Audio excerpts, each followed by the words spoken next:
el mundo, la presión social, el estatus y todo el entorno los puede llevar a unos niveles de presión y de autoexigencia que, si no los logra, puede llegar a considerar la posibilidad de no seguir viviendo.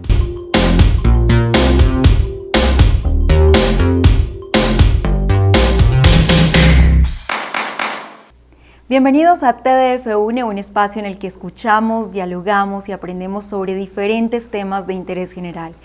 Hoy dedicamos este programa a la prevención del suicidio, y es que de acuerdo con la Organización Mundial de la Salud, el suicidio es una de las principales causas de muerte en el mundo, un problema de salud pública asociado a múltiples factores, tabús y estigmas. Y como siempre, para hablarnos de este tema, está con nosotros un experto. Tenemos como invitado al doctor Wilman López. Él es psicólogo, especialista en economía de la salud, coach de familia con experiencia en prevención del suicidio y favorecimiento a la vida. Doctor Wilman, qué gusto tenerlo aquí en TDF Une. Gracias por aceptar esta invitación. Buenos días, el gusto es para mí estar acá con ustedes.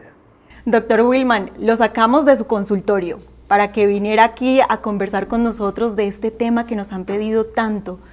¿Por qué es tan importante hoy en día hablar del suicidio? Y lo veo en su experiencia profesional.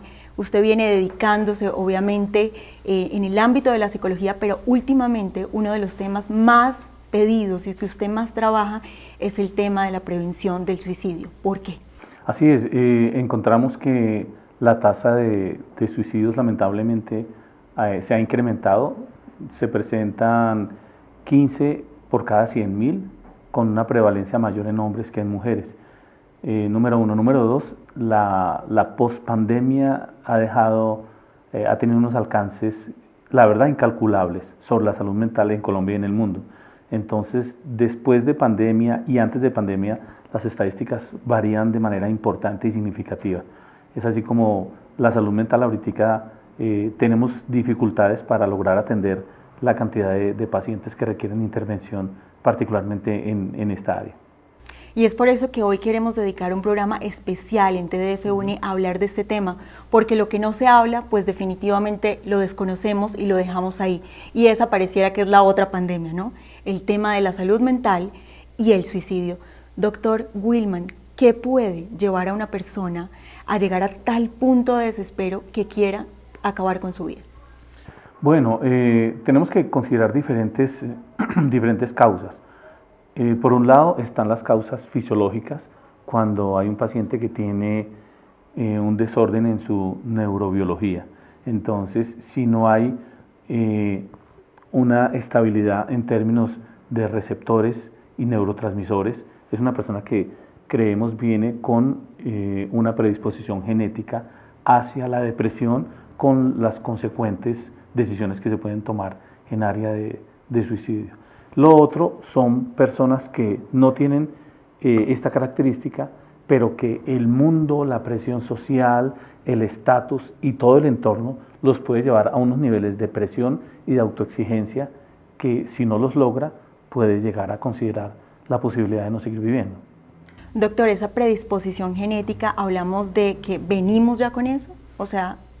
Sí, algunos pacientes traen la condición fisiológica, y por eso es que se necesita la intervención desde los modelos de psiquiatría con medicamentos que ayudan a estabilizar la neurobiología de la cual estamos hablando.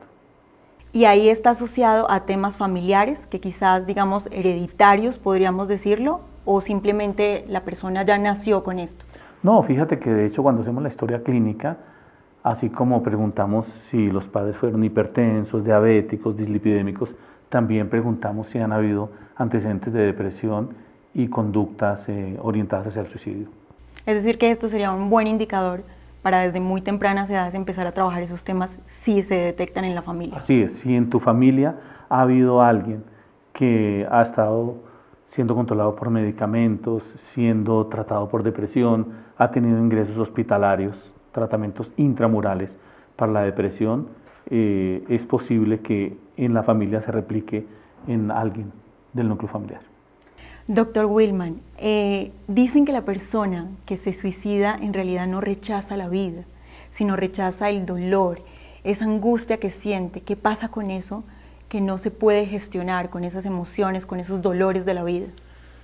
Tenemos dos tipos de sobrevivientes al suicidio. Uno, el que lamentablemente tiene un comportamiento, saltar al vacío, por ejemplo, o utilizar un arma, y no logra su objetivo de terminar con su vida. Ese es un sobreviviente, pero también dentro del concepto de sobrevivientes está la familia. Si bien es cierto que en algunos casos la persona logra su objetivo, los sobrevivientes también son los familiares, a propósito en los cuales después de un suicidio, en el primer, segundo y tercer año hay una tasa de repetición de eventos. Entonces, la persona que intenta suicidarse, las investigaciones en el mundo lo que nos dicen es, cuando logramos hablar con ellos, con los que sobreviven, el que intenta hacer el suicidio, dicen, yo no quería nunca morir, lo que quería era terminar con este problema. Entonces fíjate que, como lo acabas de decir, Natalie, hay temas que nosotros no logramos gestionar, hay emociones que no logramos controlar y hay situaciones en nuestro entorno que nos llevan a situaciones límite. Y la persona lo que quería era acabar con esa situación, no quería acabar con su vida. Y es lo que encontramos en la evidencia clínica en el mundo. Yo quería terminar con ese problema, mas no con mi vida. ¿Y cómo podemos hacer, digamos que esa diferenciación de todos en algún momento de la vida vamos a tener conflictos que nos quieren llevar a decir, me doy por vencido, no puedo?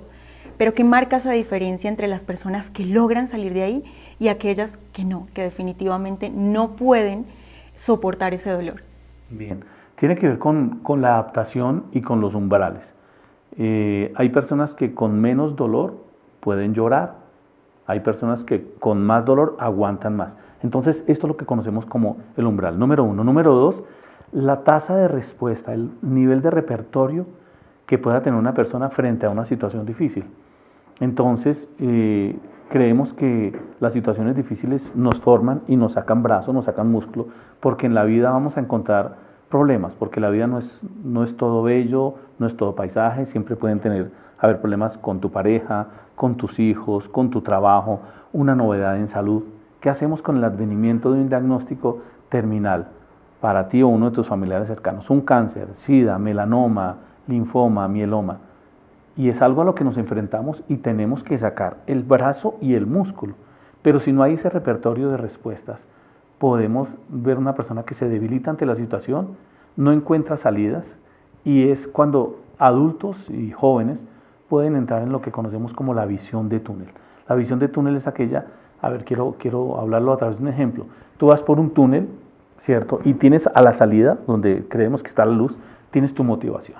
Entonces, por ejemplo, una chica que me llegó, que tenía un novio, se novia con un chico del colegio, adolescentes, y la zanahoria a la salida del túnel era el novio. Cuando el novio decide terminarle, ella presenta visión de túnel.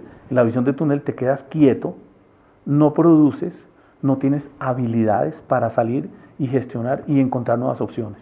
Entonces te quedas quieto, te introviertes, no tienes repertorio de respuesta, repito, y puedes ser víctima de algún tipo de pensamientos. Entonces, la idea cuando tenemos visión de túnel es encontrar nuevas opciones para poder salir y enseñarle a las personas, adultos o adolescentes, a salir de esa situación. ¿Qué pasa en el cerebro de una persona que empieza a tener ideaciones suicidas? Bien, cuando hablamos de la neurobiología del suicidio, tenemos que entender el componente fisiológico. Entonces, ya lo decía ahorita, hay un desbalance, un desequilibrio entre neurotransmisores y receptores. Cuando esto se altera, necesitamos recurrir al apoyo farmacológico, que en nuestro caso nos lo brinda el médico psiquiatra. Ahí ese desbalance puede favorecer pérdida de sueño, sentimientos de minusvalía, pensamientos que tienen que ver mucho con muerte, me va a pasar algo a mí, le va a pasar algo a mi familia, y ahí necesitamos la intervención farmacológica más la psicoterapia. Doctor Wilman, ¿hay un proceso para llegar, digamos que a esas ideaciones y ya luego posteriormente a un intento de suicidio? ¿Hay un proceso, es decir, se entra en una enfermedad mental, se cae en una depresión profunda, o simplemente puede que la persona sea impulsiva y lo cometió, o realmente viene un proceso posterior a eso, a llegar un tiempo de maduración de ese tipo de ideas? Es difícil encontrar una persona que estando bien balanceada, con una red de apoyo importante, bien en su entorno familiar, académico, social, tome la decisión de un momento a otro. Generalmente se viene gestando una tristeza profunda, una depresión, recordando que hay dos tipos de depresión, si lo podemos decir así. Una, la que se trae a nivel de fisiología, ¿cierto? Por el desbalance neurobiológico al cual me he referido. Pero la otra es una depresión de rasgo. Entonces, por ejemplo, tengo una paciente que perdió a mamá, papá y 2 hermanos en 2 semanas en unidad de cuidado intensivo por tema de COVID. Esa persona está en depresión y no es una depresión originalmente con fallo en neurotransmisores y receptores, sino es de estado, porque bueno, a mí se me murió mi papá y estuve unos días bastante mal de ánimo, estuve con tristeza profunda, pero ahí no lo conocemos como una depresión para tratar con medicamentos, por ejemplo. Es natural, hace parte del proceso del duelo. Es natural, del claro, dolor. claro, porque fíjate que en el duelo, por ejemplo, las fases del duelo, al principio hablamos de la negación, lo segundo es que hablamos de ira. Al principio podemos negar o no que la persona está muerta. Hay quienes dicen, no, no ha muerto en el momento, pero después la negación se convierte en que yo sé que murió, pero para mí es muy difícil convivir con esa realidad. Eso es fase de negación. Luego pasamos a la fase de ira. ¿Por qué tenía que pasar? Si era tan buen hijo, pero mi mamá. La tercera, la fase de negociación o qué pasaría si. Y es cuando pensamos qué hubiera pasado si descubrimos el cáncer antes, qué hubiera pasado si, además del diagnóstico temprano, lo involucran en protocolos de medicamentos que van a llegar en nueva investigación, qué pasaría si la enfermera no se descuida, qué pasaría. El cuarto es la depresión, en la cual la persona se sume en una tristeza profunda. Y la quinta fase de la elaboración del duelo es la aceptación, cuando ya somos más funcionales, no cambia la realidad, pero tenemos más habilidades para técnicas de afrontamiento. Doctor Wilman, ese es de estado, es decir, sufrió la persona una pérdida Sí. y lo llevó justamente a vivir esto y naturalmente tiene que vivir su proceso y su duelo. Pero ¿qué pasa cuando la persona se queda en esa situación, en ese evento, en esa pérdida, en ese dolor y empieza ese proceso de una depresión profunda donde le cuesta pedir ayuda y siquiera salir de su entorno, de decir, levantar la mano y decir, estoy con esta situación hace quizás meses, años, pero no puede decirlo? Sí, desafortunadamente lo vemos mucho, porque fíjate que hay personas que pueden perder a un hijo o a su esposo después de 20, 30 años de convivencia, de vida, y es muy difícil de manejarlo. Entonces, número uno, todo el entorno y lo que llamamos la red de apoyo debe estar pendiente, porque sabemos que las personas que están en la elaboración del duelo tienen altibajos emocionales, entonces debe recibir soporte para la elaboración del duelo. Hay gente que dice, el tiempo lo cura todo, y no es así. Entonces tienes que aprender, tienes que ser orientado por un profesional de la salud que te ayude con el duelo.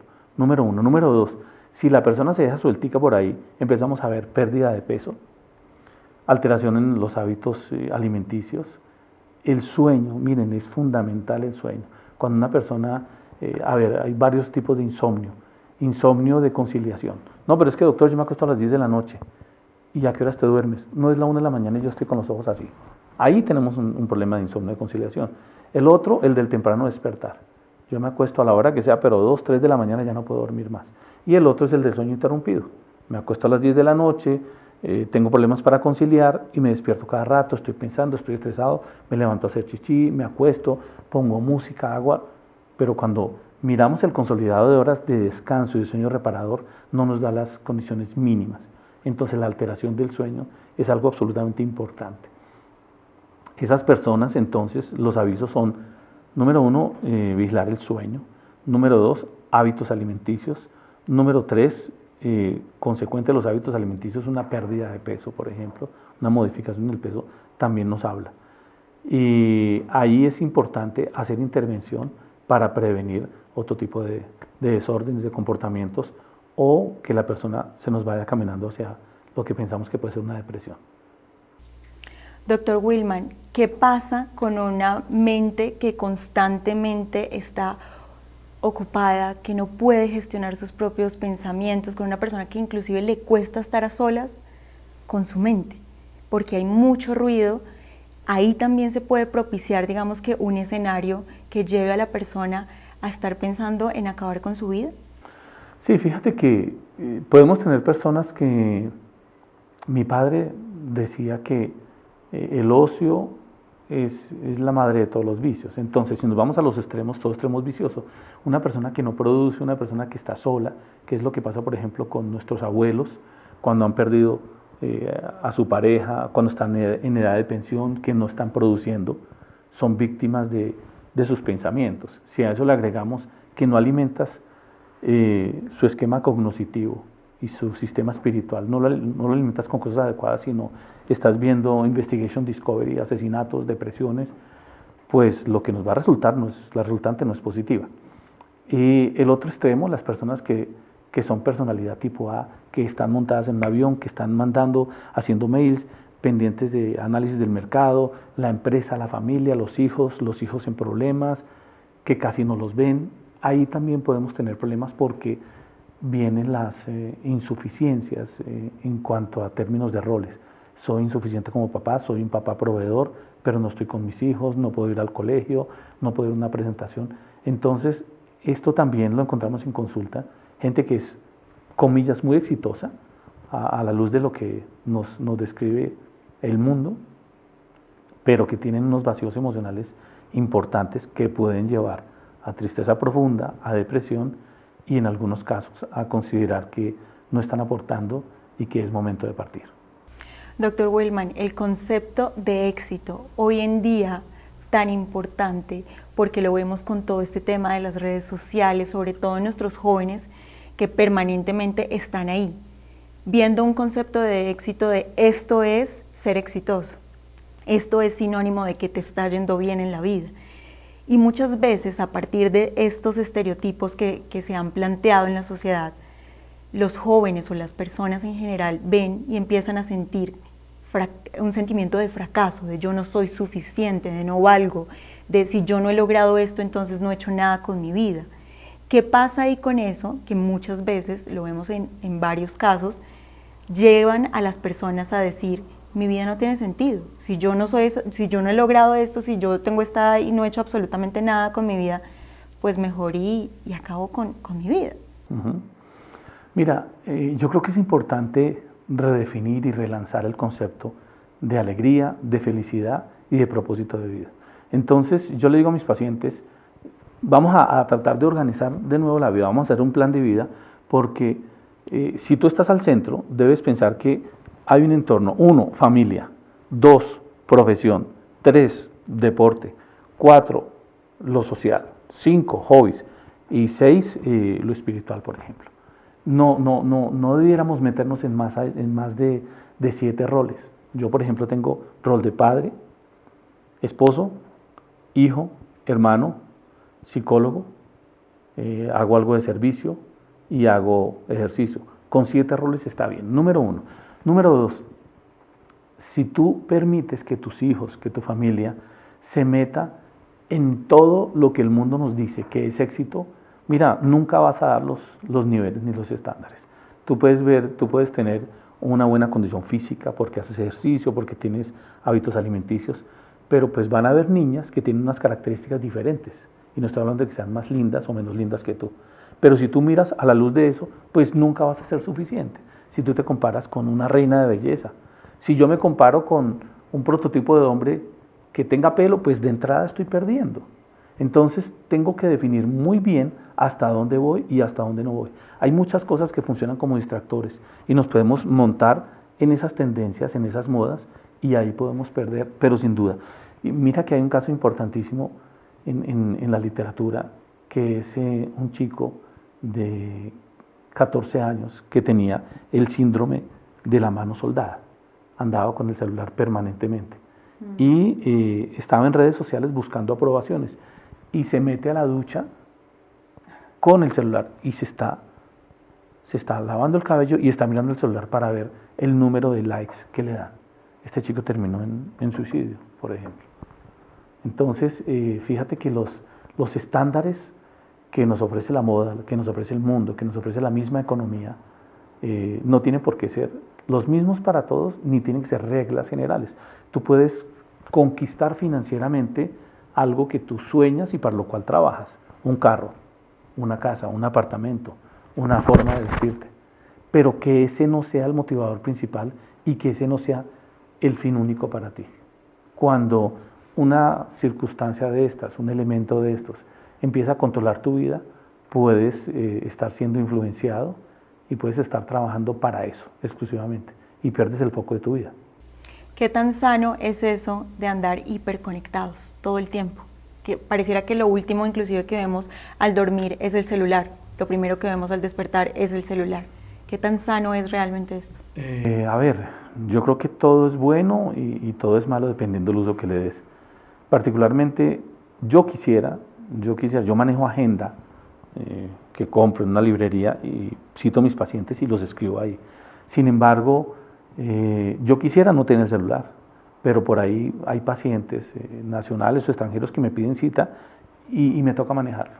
Pero debe haber un filtro, claro que sí debe haber un filtro. Por ejemplo, hablando de adicciones, cuando utilizamos redes sociales, cuando utilizamos computador o utilizamos celular, más de 2 horas, diferente, repito, a temas laborales, hacer un cuadro de Excel, hacer una presentación. Cuando estás 2 horas en redes sociales, Facebook, Twitter, Instagram, series, YouTube, cuando estás en 2 horas marcas en rojo para adicción. Y las adicciones tecnológicas son de un peso importantísimo. Y hacer desintoxicación de redes de tecnología es tan importante como de las mismas sustancias psicoactivas. Entonces, claro que sí, tenemos que promover el uso adecuado de celular, de computadores, para la misma higiene del sueño. Si te acuestas a las 10 de la noche, desde las 9 en tu habitación, no debiera haber televisión o estar apagada. Y el celular debe estar apagado antes de... No, que es que yo lo utilizo para despertador. Hay relojes de 10.000 pesos que nos ayudan a despertarnos. Entonces esa no es una excusa.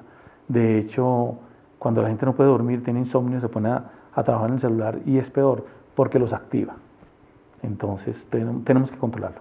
Doctor, ¿y qué tan sano es abrir esa puerta de nuestra intimidad a lo público? Es decir, en eso que nos invita ese juego de las redes sociales de estar publicando todo lo que hago, todo lo que como, a dónde voy, con quién estoy, hasta qué punto realmente esto es sano y lo que usted decía, termina uno viviendo una vida para un celular, para una aprobación, pero realmente internamente puede que uno esté muy mal, porque necesitas la aprobación del otro y uno debería estar tranquilo con su vida. Si comparto, si viajo, si voy, esa necesidad de todo el tiempo estar exponiendo lo más preciado, digo yo, que tenemos, que es nuestra intimidad, nuestra privacidad. Sí, fíjate que somos partidarios absolutamente de los altos niveles de reserva. Tú en mi perfil, por ejemplo, del celular, encuentras la tarjeta mía, pero no encuentras fotos con mi esposa y mi hija. No soy amigo de eso. Uno, por los temas de seguridad que podemos tener en países emergentes, en vías de desarrollo. Y 2, porque tú debes definir hasta dónde compartes con la gente. Pero también yo creo que ahí vienen las intenciones ocultas. Y es, ¿será que yo estoy mostrando al celular, miren mis nuevos brackets? O miren en dónde estoy. Uy, no, es que está en el aeropuerto, es que estoy en una sala VIP. Yo creo que debemos definir cuáles son los estándares de seguridad y de felicidad para mí, más allá de que la gente conozca lo que hago o lo que dejo de hacer. Creo que es una moda en la que nos hemos dejado meter. Las redes sociales indican eso. Me estoy levantando, estoy haciendo ejercicio, estoy saliendo en bicicleta, estoy llegando de bicicleta, estoy almorzando.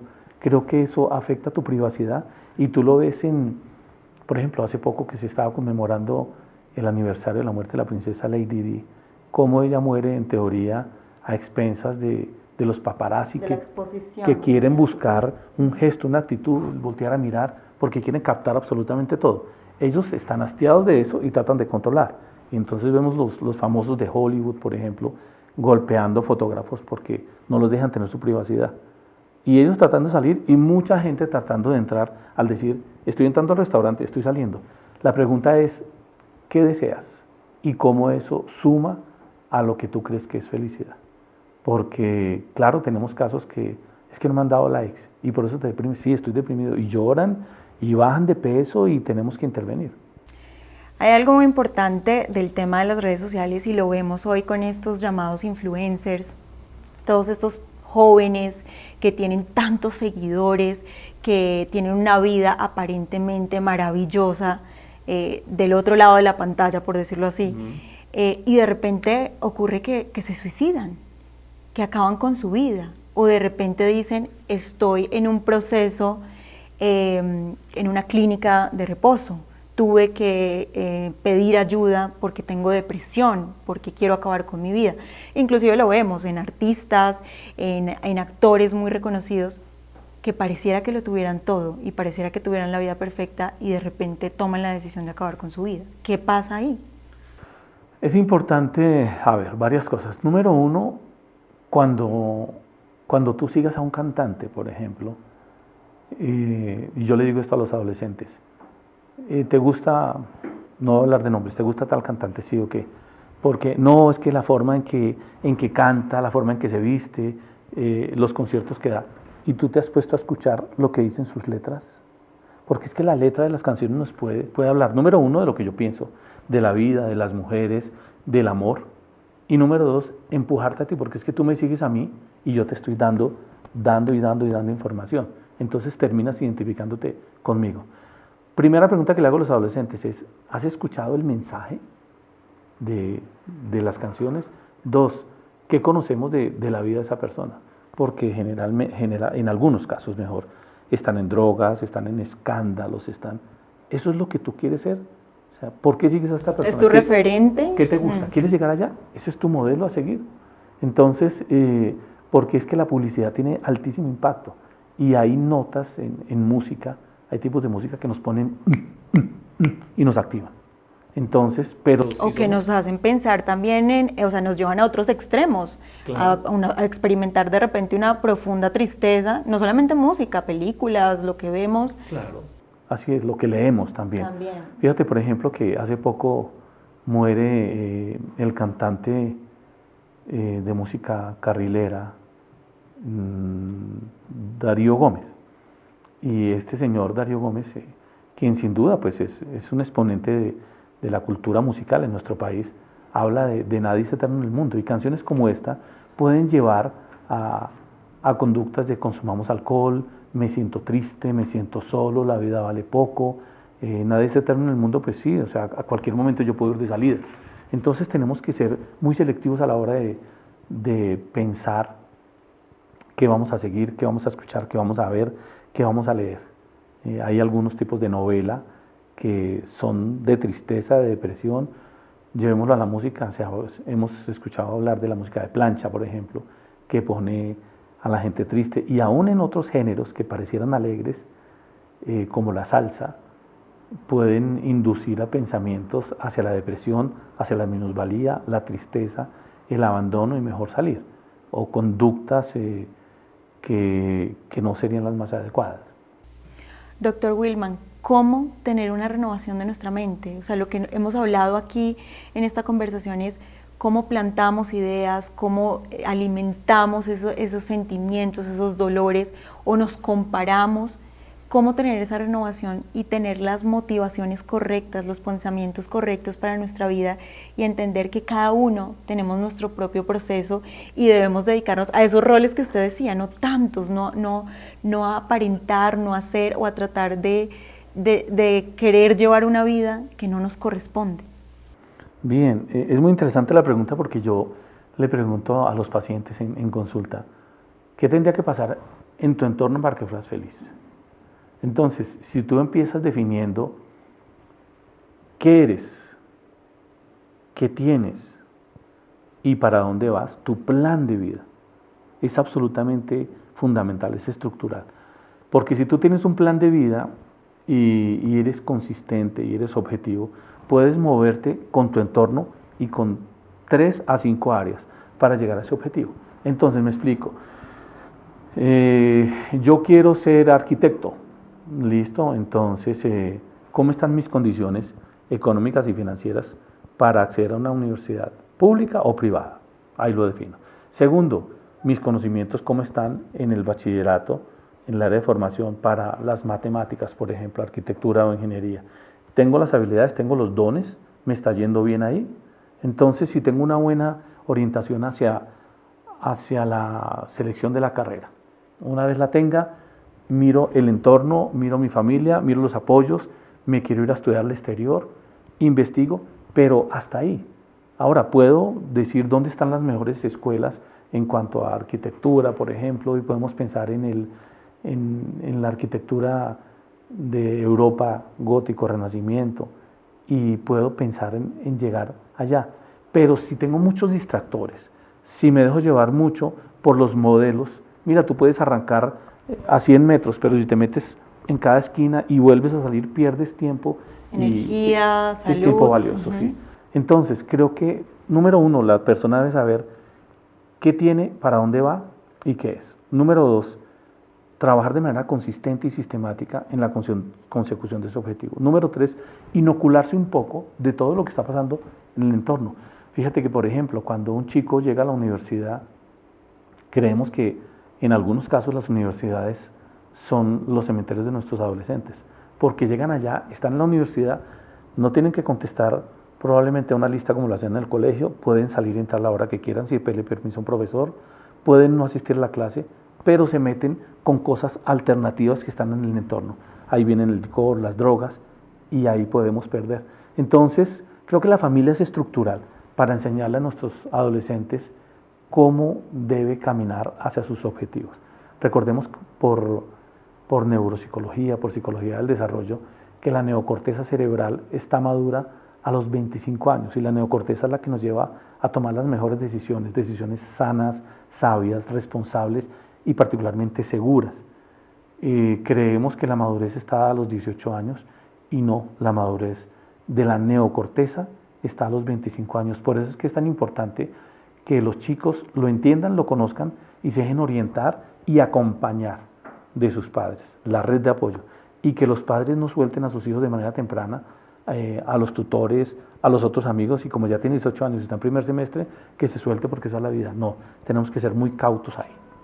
¿Cómo ser red de apoyo en la familia, pero también en los otros entornos sociales donde nos desenvolvamos? ¿Cómo identificar y decir, aquí hay un tema de alarma, veo que esta persona, como usted bien nos lo decía, está cambiando sus hábitos alimenticios, quizás no está durmiendo bien, o sea, no lo puede expresar, pero ya podemos darnos cuenta de que ahí hay una persona que necesita compañía, que necesita que lo rodeemos?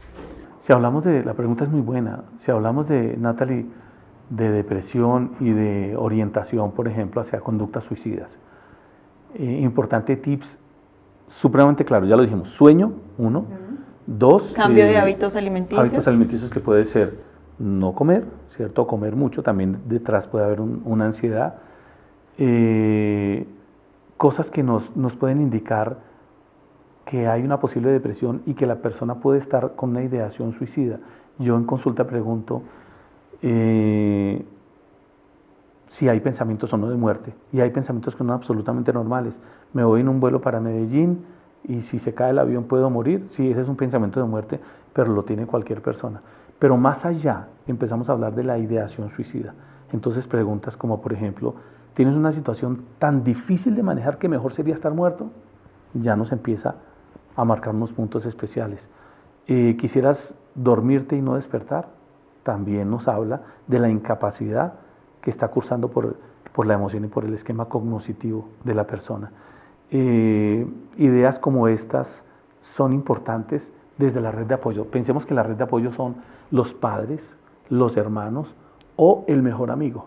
Si tú quieres saber si tu hijo está en problemas, si él no abre mucho el corazón, tú puedes hablar con el mejor amigo de él. Claro, tu adolescente va a decir, ¿pero por qué? Pero falta de respeto. Pero si el caso es extremo, tú puedes saber quiénes son los amigos. Ahora, este es un llamado a los jóvenes.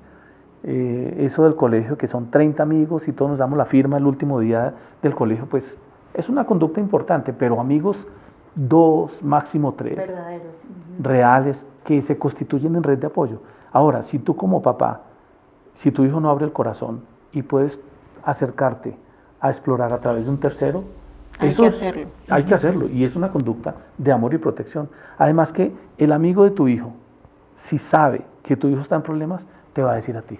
Si tú te acercas de una manera fresca, tranquila, y le manifiestas tu preocupación, oye, mira, es que mi hijo lo estoy notando raro, él no habla mucho conmigo, pero estamos preocupados.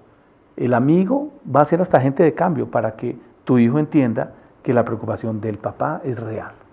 Entonces, red de apoyo son padres, hermanos, primos o los amigos, ¿cierto? La gente que está pendiente, la gente que te puede dar referencias. Yo lo vi mal, estaba llorando mucho, está muy distraído en clases. Eso tenemos que ser ahí muy hábiles para empezar a hábiles y generar suspicacias. Yo le digo a los padres, ¿cómo está en el colegio? No, es que me llamaron y me dijeron, pero más allá de que lo llamaron, usted pregunta a sus compañeros, usted le pregunta al profesor cómo lo ve, a la hora del descanso, está jugando, se mete al baño, está solo, interactúa con la gente, a la hora del almuerzo, se va al último rincón o tiene habilidades sociales adecuadas de comportamiento y compartir con otras personas. Doctor Wilman, ¿qué le diría usted a las personas que nos ven, que nos escuchan aquí en TDF UNE, que quizás les cuesta ver la belleza de la vida por múltiples factores de lo que estamos viviendo hoy? ¿Qué le diría a usted desde su experiencia profesional, pero también desde su fe? Bueno, yo como hombre, como padre y como esposo, les diría, hay ayuda, no es vergonzoso decir, me estoy quedando solo, me estoy sintiendo triste, siento que no puedo hacerlo, siento que no voy a lograr, siento que no voy a cumplir mis expectativas o que voy a avergonzar a mis padres o a mi pareja. Eso nos puede pasar a todos y empiezo por quien habla. Así que creo que tenemos que tener el carácter y la firmeza para decir, tenemos ayuda, debemos levantar la mano, es posible que alguien nos pueda aportar, que alguien nos pueda dar la mano y decir, por aquí te puede ir bien. Hay personas que ya hemos fracasado, hemos salido de estas situaciones y sabemos que sí se puede. Además de eso, bueno, yo soy creyente y creo que en Dios hay respuesta. Creo que así como sumergimos nuestra mente y nuestro corazón en canciones como las que hablábamos, en temas de novelas, de lecturas que nos afectan, tenemos la Biblia, que la Biblia es fuente de sabiduría, es fuente de apoyo, que Dios nos entiende cuando estamos pasando por un momento difícil. Fíjate que en Filipenses 4:8 dice que todo lo que es bueno, todo lo que es verdadero, todo lo que es puro, todo lo que es digno de alabanza, en eso debemos pensar. Entonces fíjate que cuando hay personas que tienen la visión de túnel a la cual me refería hace unos momentos, no saben ni qué pensar, no saben qué hacer. Entonces cuando tú vas a la palabra de Dios, puedes pensar de una manera diferente, puedes pensar que hay un propósito para ti, puedes pensar que hay un diseño para ti, puedes pensar que, bueno, Dios dice en Jeremías 29:11, porque yo sé muy bien los planes que tengo para ti, afirma el Señor, planes de bienestar y no de calamidad, pero me estoy sintiendo planes de bienestar y no de calamidad, a fin de que tengas un futuro y una esperanza. Fíjate que hay personas que llegan a la conducta suicida o a la ideación suicida porque perdieron ¿qué? La esperanza hacia el futuro. Y ahí entran en desesperanza prendida. Gracias, doctor Wilman. De verdad que ha sido una conversación maravillosa tenerlo acá como invitado, que nos dé su tiempo, que desde su experiencia también nos dé esos tips y esas pautas que debemos todos aprender a identificar para prevenir el suicidio, para educarnos en el hogar, pero también en los diferentes entornos donde cada uno de nosotros tenemos la responsabilidad de cuidar la vida, por supuesto, de nosotros mismos, pero también de los demás.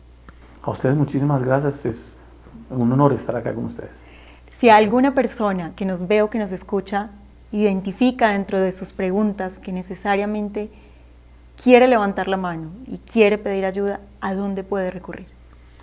Bueno, yo tengo mi consultorio en la Clínica Colombia y los teléfonos en los que me pueden contactar son 310-322-69. Los vamos a dejar aquí abajo.